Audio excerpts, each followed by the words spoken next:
Hello everyone. Because we canceled the class on Thursday, so I'm here to make a record for you. Otherwise, I cannot cover all the contents that I want to. Just want to remind you that about the attendance. I will follow my grading criteria about the attendance, okay? If you don't come to the class, you will not get the 10% as the attendance. So let's get started. Last time, we talked about the circular flow diagram, right? It's the first economic model. It shows the current flows in the economy, which usually consist of what? The household sector act as both the owners of the factors of production and the consumer. Another one is the business sector, business or firm, acts as a producer, right? So let me recall and go back through the circular diagram again. Circular diagram in an economy means that things are exchanged, okay? Next point, economic circulation in an economic system that uses money as a medium, okay? We use money as a medium to exchange. And also, exchange through the market, right? We have goods and service market and also markets for factors of production. Next point, economic circulation in an economy system that uses money as a medium of exchange with government activities as well, right? We mentioned about this one as well. So let's see here. Government, what is the action of the government? Normally three actions, right? Let me write it down. The first one, tax. Government collects income tax from your salary, like the VAT.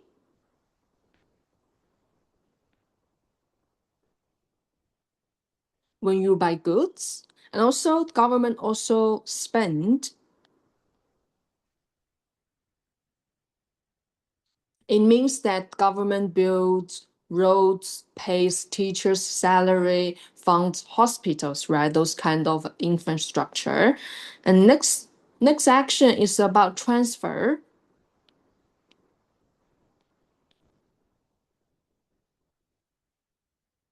Okay, government sends welfare payments, subsidies to farmers, and also student loans, right?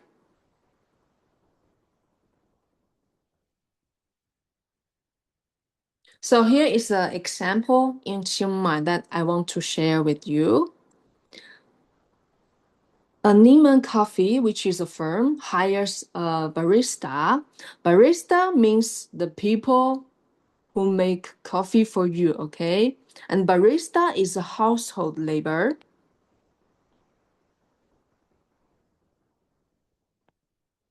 Household labor.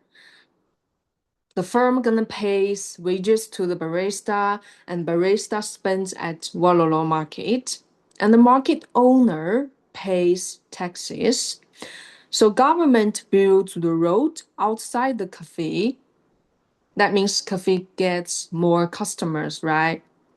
If more customer, that means the cafe gonna hire more baristas. Okay, so the circle continues.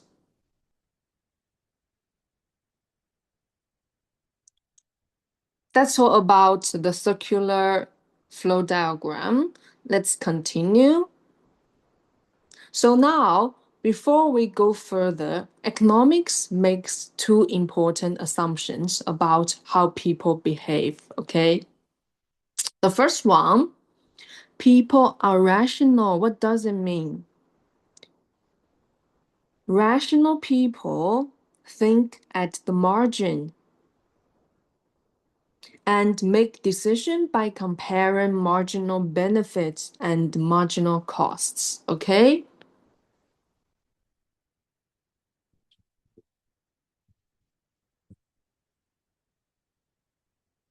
This means people always try to make the best decision for themselves, okay?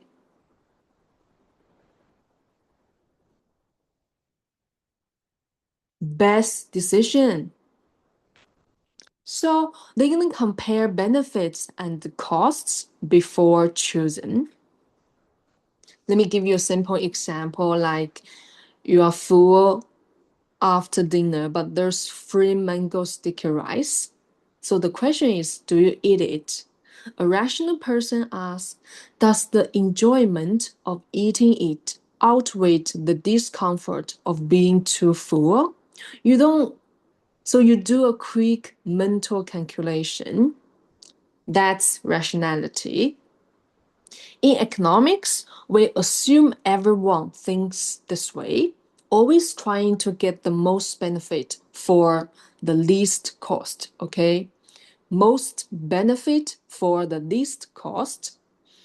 The second assumption, other things being equal. What does it mean?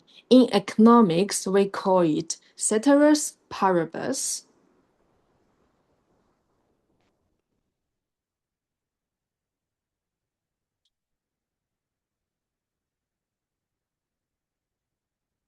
Okay, we call it ceteris paribus. It means that when we study one thing, we freeze everything else, okay? We freeze.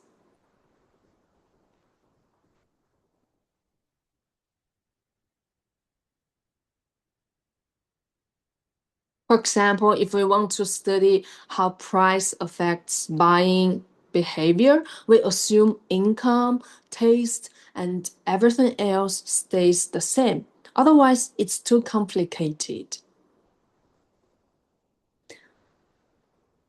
So in economics, we need rational people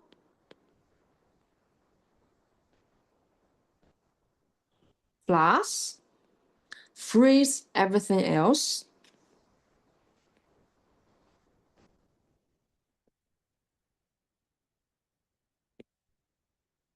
equal how economists simplify the real world.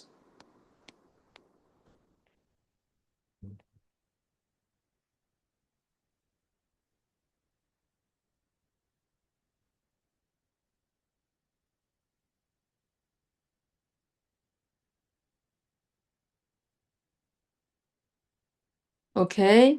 Rational people plus freeze everything else equal how economists simplify the real world.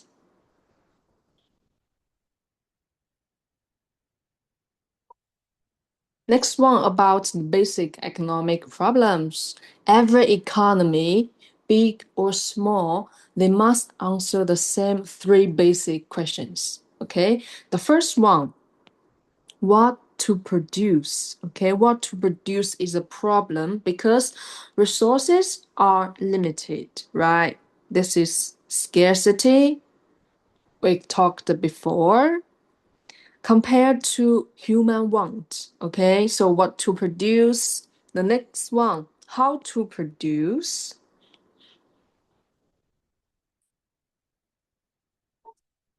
The first question, because resources are limited, so you can't produce everything. A country must choose more hospitals or more highways, more rice or more electronics, okay? The next second question, how to produce. So once you decide what, so next question is about how.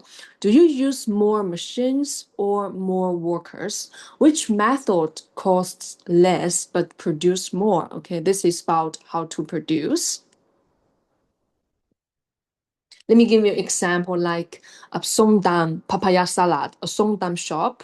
Do you hire three people or buy a machine that does the work of three?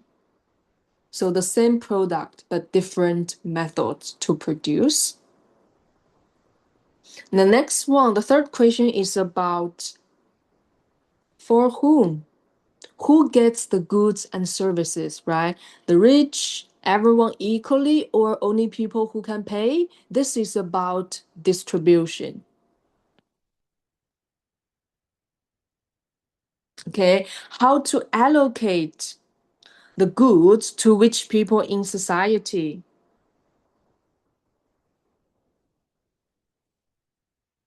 And also, this is about distribution.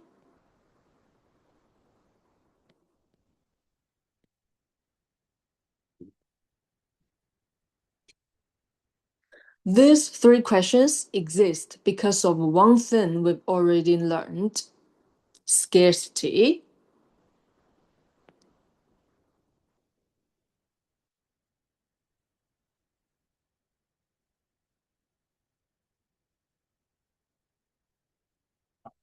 If resources were unlimited, there would be no problem, but they are not, okay? So every society must choose.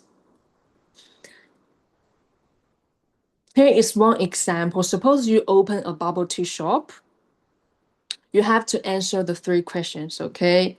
Like what to produce, how to produce, and for whom.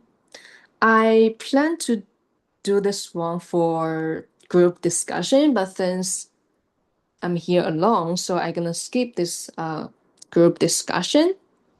Just I want to give you some hints. So the first question, what to produce, is like, should you make milk tea, fruit tea, or coffee? How many cups per day? Pick what sells most and earns most profit. So the second one, how to produce. Use machines or hire more stuff, buy cheap ingredients or premium ones. So you have to choose the method that costs least to run most efficiently. The third question, for who? Do you want to sell to the student? That means it's cheap and large amount, or coffee workers, which is premium and small amount. This decide who gets your product and at what price. Every business, okay, from a bubble tea cart to Apple, answers these same questions every single day.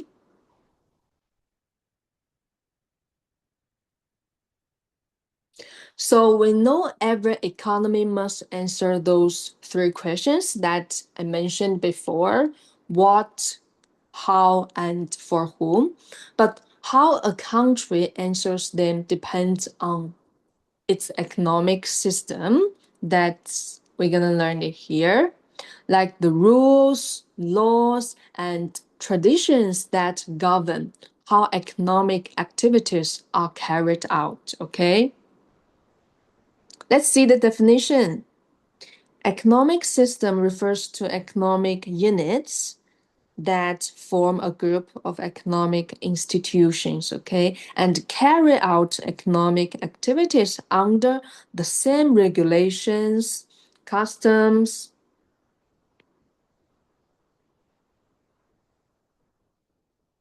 traditions, culture, and laws. It's divided into three systems, okay? So basically, it's like the operating system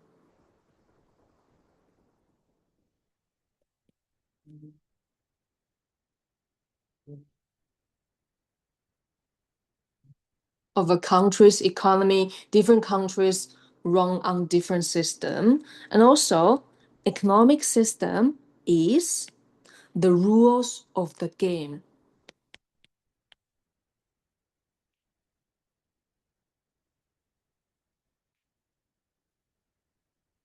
Okay, the rules of the game.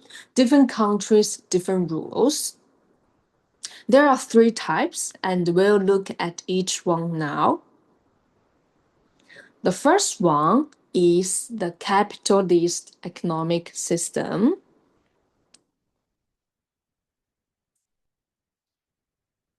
Or we can call it free economic system or a market economic system. It's an economy system with the most freedom, okay? Most freedom for citizens to engage in economic activities. It has the following important characteristics.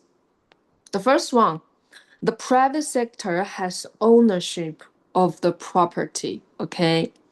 And then the private sector has freedom to carry out economic activities without the government intervening. And also, economic activity is carried out through the price mechanism. Okay, price mechanism.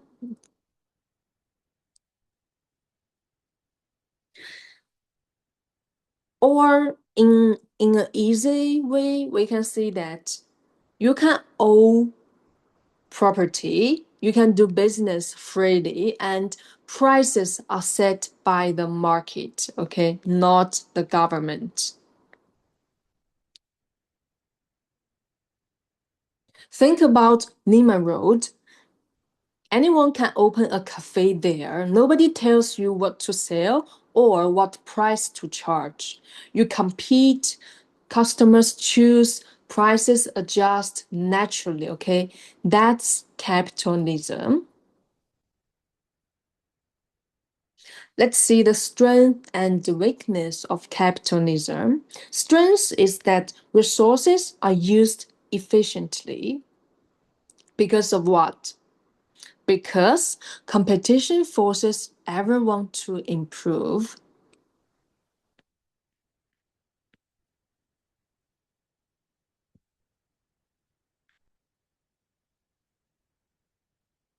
Okay, because competition. But the weakness is that there's a problem, especially of unfair distribution of income. Okay, that means the rich get richer, the poor get left behind. Income inequality is a serious problem. Okay, income inequality. Let me write it down.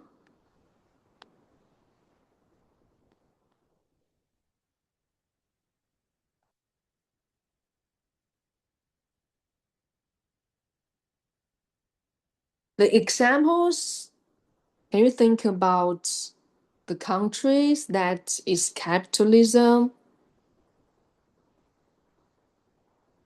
Okay, so for example, like USA, Japan, those countries, okay, they heavily rely on free market.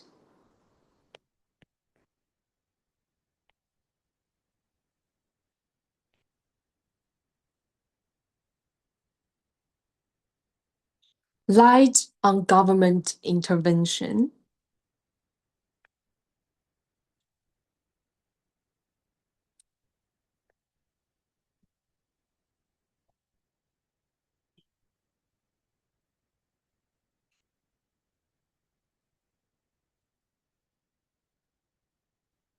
So let me summarize the capitalism.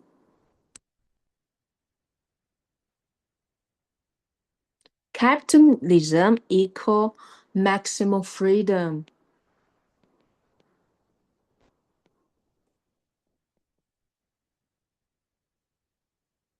Maximum freedom, minimum government.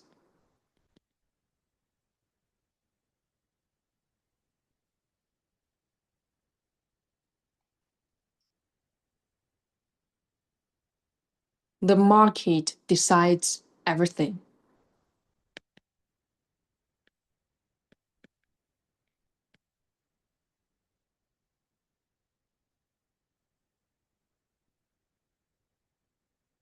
Okay, this is about capitalism. System number 2, socialism, also called planned economy.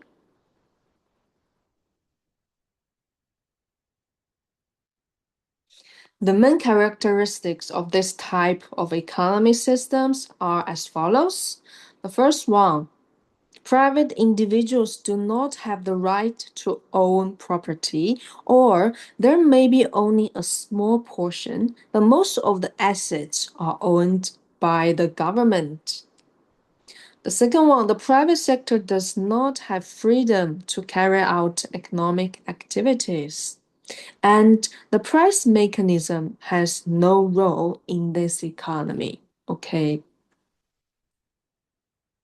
So this is the complete opposite of capitalism. Okay. Here, the government owns almost everything and makes all the decisions. You can't just open a cafe on Neiman Road. The government decides what gets produced, how much, and who gets it. No free market, no price mechanism. The government plans everything from the top down. The strength is there's no problem with income distribution, okay? In other words, no extreme inequality.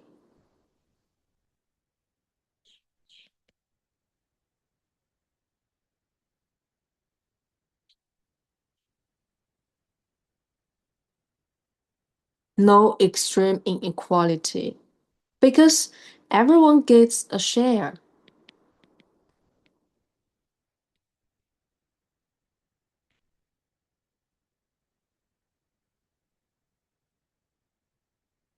But the weakness or disadvantage is that resources are used inefficiently. This is because there is lack of motivation for people to work because everyone gets the same, right?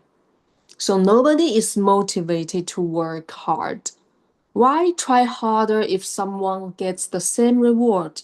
So resources end up being used inefficiently. Can you give me example of one country that is typical? We consider it as a socialism.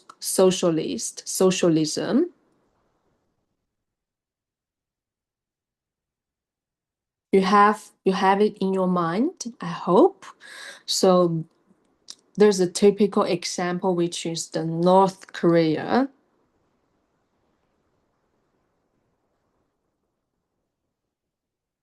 Okay? North Korea is the most extreme case today.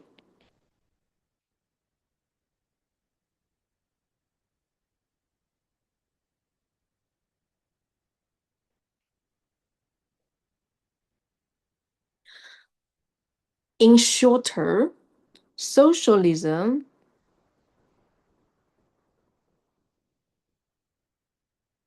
equal government controls everything.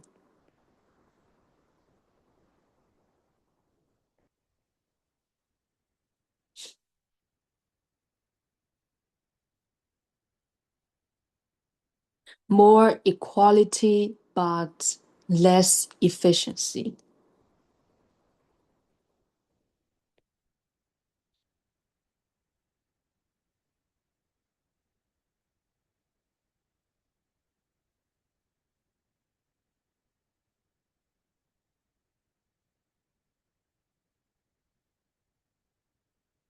Next one, system number 3, mixed economy. And honestly, this is what most countries in the world use today, okay, including Thailand. It's exactly what it sounds like, a mix of capitalism and socialism.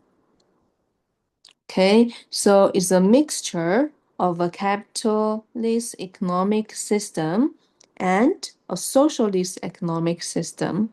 It has the following important characteristics.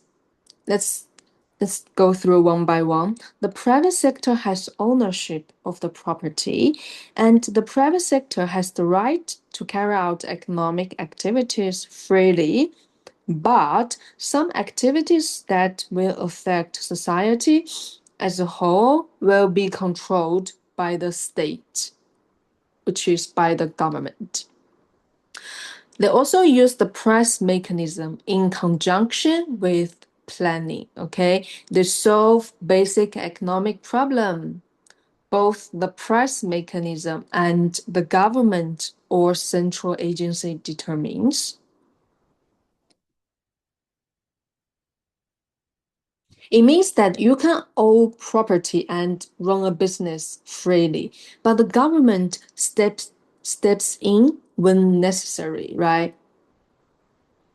One example is like you can open any restaurant you want in Chiang Mai, but the government sets food safety standards, minimum wage, and controls electricity prices, okay?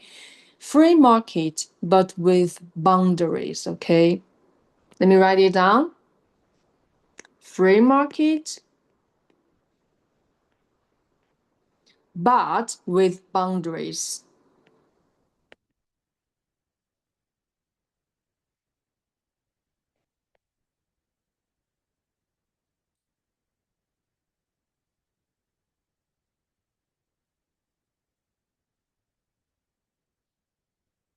So what is the strength and the weakness that you can think about? Let me add the page.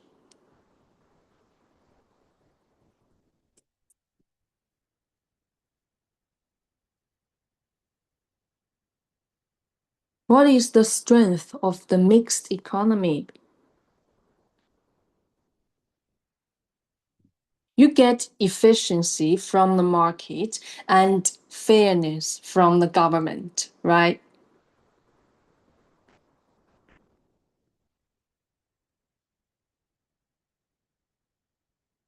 You get efficiency from the market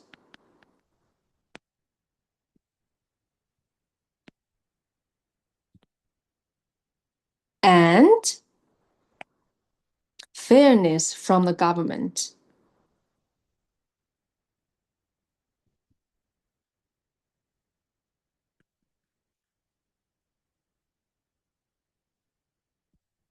But what about the weakness?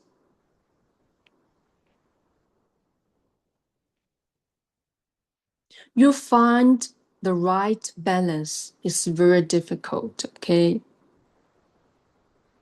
Like the trade-off, okay? More government or market free. So find the right balance is very difficult.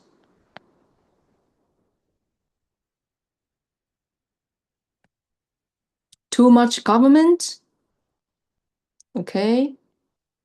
Too much government means what? Too much government means inefficiency.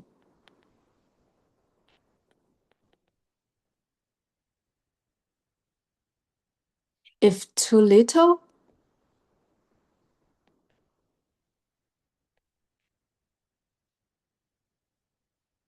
if too little government, what will happen? Inequality, right?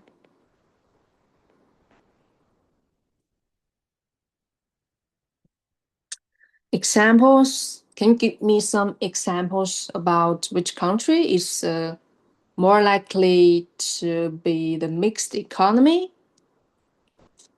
The country that we are, which is Thailand, and France, also Sweden,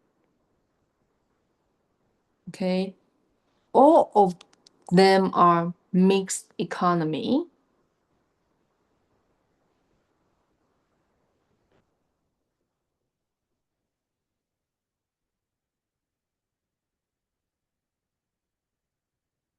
Just different balances between government and market.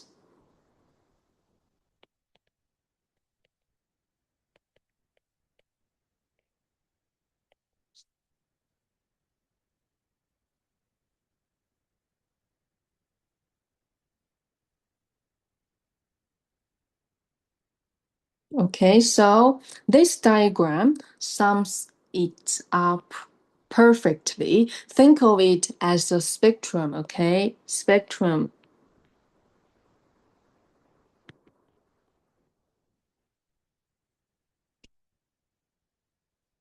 On the far left, which is pure planned economy, okay? That means 100%. The government controls everything, okay? North Korea, we talk about it, is the closest example today. On the far right, pure free market, okay, which means zero government. Okay, let me write it down here. For this side means 100% government. But for this side means zero government. Zero government, pure competition.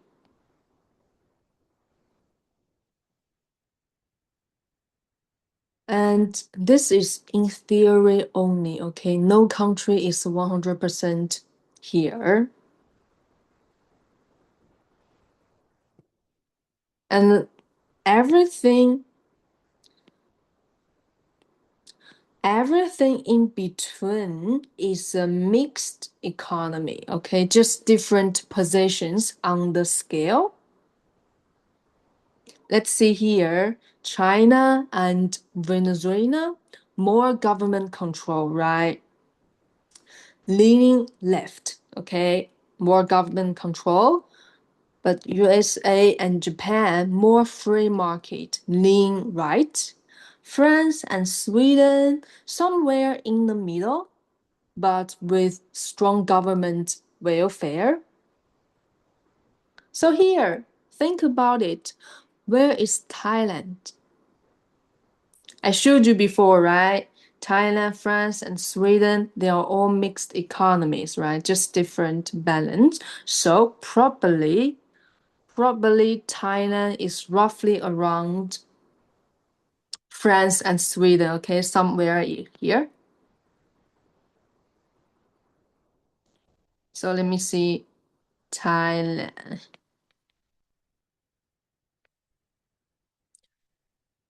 A mixed economy leans slightly towards the market side. And here is one important point. No country stays in the same position forever. For example, China, okay, for example, China in 1980 was far left. So think about it, okay? In 1980, China was far left. That means China was more communism, like more planned economy, okay?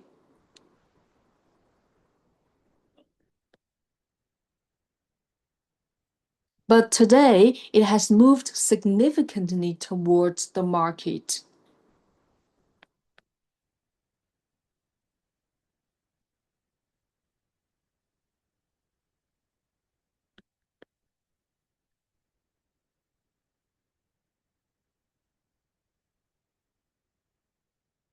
Countries shift over time, okay?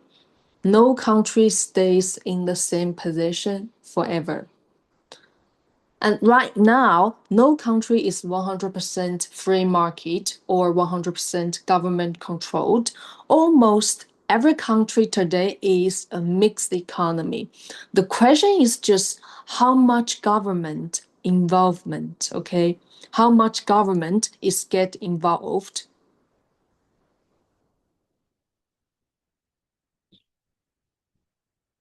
Here is the last topic for today. So the two main branches of economics. Do you still remember Keynes? Okay, the guy that I showed you before. one of his biggest contribution was splitting economics into micro and macro.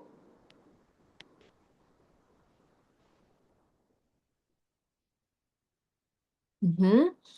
So let's see here. Microeconomics is the study of the behavior of various economic units, such as consumers, producers, and owners of factors of production, in market decisions about various economic problems and what affects those decisions, such as setting the price of each type of product, the cost of producing various types of products. For micro, for macroeconomics, is the study of the economic behavior of the economy as a whole, such as national income, employment, interest rate, general price level. Okay, so here is general price level of goods and services. So here, let me write it down. Microeconomics is the study of individual decision.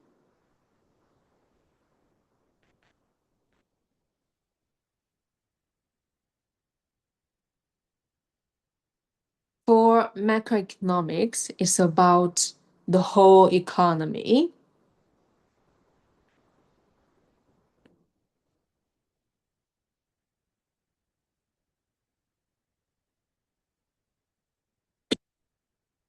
Like GDP, unemployment rate, inflation, interest rates. For example, why is Thailand's economy growing? Why do prices rise every year? Okay, that's macro.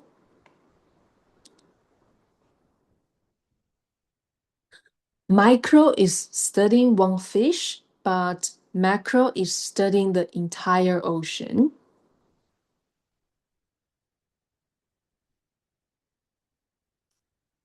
The last slide of chapter 1. So here's a question. Why should you study economics? Okay? Why should you study economics? You are not here to become economists, but economics will make you smarter in your real life, in your daily life. As a consumer, you know how to use resources efficiently. You can estimate cost and plan consumption appropriately. As a producer, you know how to use production factors efficiently, and you can be able to predict demand from their products. If you are economic policy makers, you make them understand the problems and be able to set guidelines, policy, effectively solve problems. In other words, as a consumer, suppose as a consumer, you spend smarter.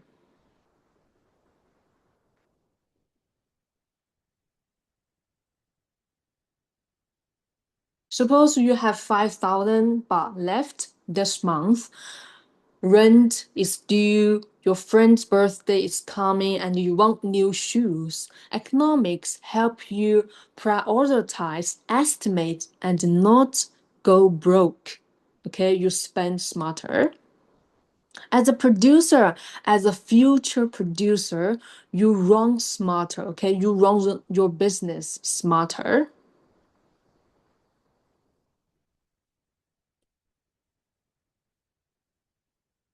Suppose you want to open a small business someday, a coffee shop, a clothing brand, an online store. Economics helps you answer how many staff do you need? What price should you charge? Will people actually buy this product from you? Also, as a citizen, right? As a citizen, you vote and think smarter.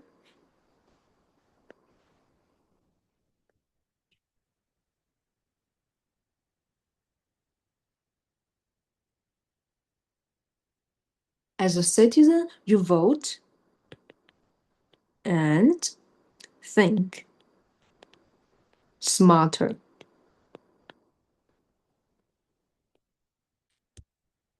The government announces a new tax or minimum wage policy. Economics helps you understand, is this actually good for me? Who really benefits? Who pays? Economics don't just explain the news, okay? It explains your life. All right, that's the end of chapter 1. You now have the foundation of economics: scarcity, opportunity cost, economic units, circular flow, economic systems. So these ideas will come back again and again throughout this course.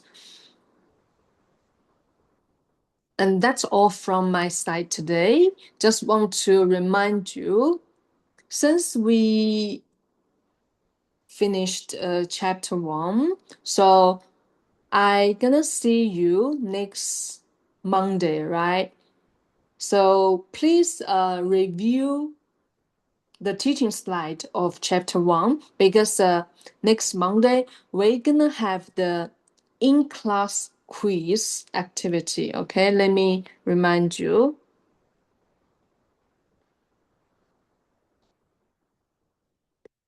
Next Monday, let me see the date. Okay, 6th of July.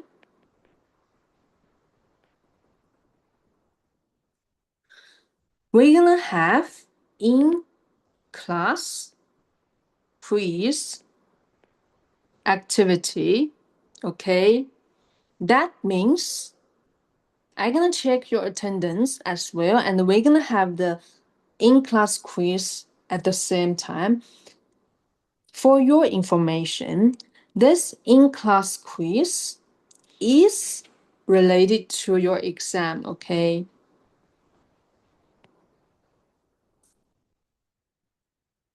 So please be well prepared about chapter 1, and I hope to see you guys next Monday. So bye bye.